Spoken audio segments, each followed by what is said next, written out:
In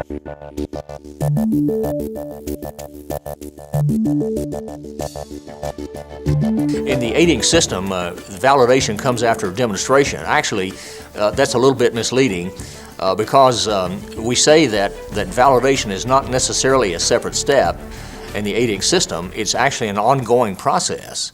First, we need to remember that validation is not a separate step. It's something that you do constantly during every call. The reason that we put it behind the demonstration is that we say until you have validated, it's pointless to try to negotiate and close, you see. So there is, finish one step before you go to the next one and so on. Once people trust you, I mean, you're more than halfway there. And I'm asking them to trust my credibility. That's the only thing I have to sell. And I think that's true in anything. I mean, if they don't trust you, they won't listen. I feel that it's very important to not only gain that trust, but to keep that trust, because it only takes a moment to lose what it took days, years, months to build. Personally, because I have an opportunity to deal with customers many times over, not just once, I've been reminded several times by several customers that, and it's been a real compliment, that in the selling process when they initially bought, in this case, Ritz-Carlton, they were not only buying Ritz-Carlton, but they were buying me. Right from the get-go, if they trust you and believe in you, I think you're going to have a win-win relationship after that. So I think that part of this whole process is probably the most important, because you might not get to the next step if they don't have the trust in you, if you haven't built good rapport. And I will continue to use that with that relationship forever. Successful validation occurs on 3 levels.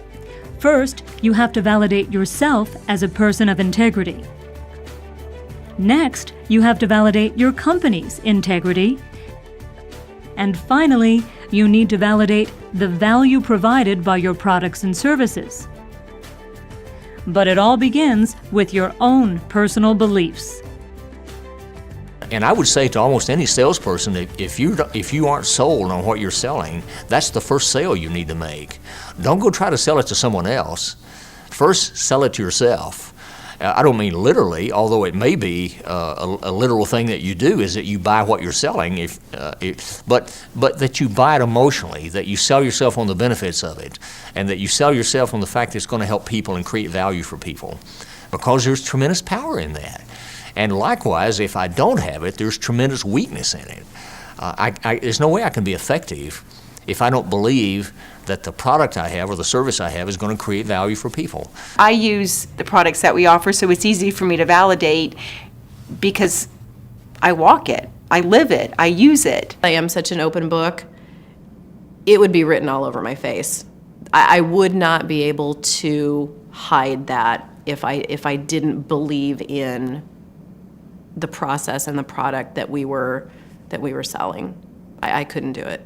If you are convicted that when people get your product or service, that they have more value than if they'd kept the money they paid you for it, to the degree that you have that belief, that passion, that conviction, it releases confidence, energy, achievement drive, enthusiasm, and some very basic things. So when we say it's important to believe in your product, that's not just a nice little thing to do, it's a powerful thing that enhances our presentation. Well, you can see it.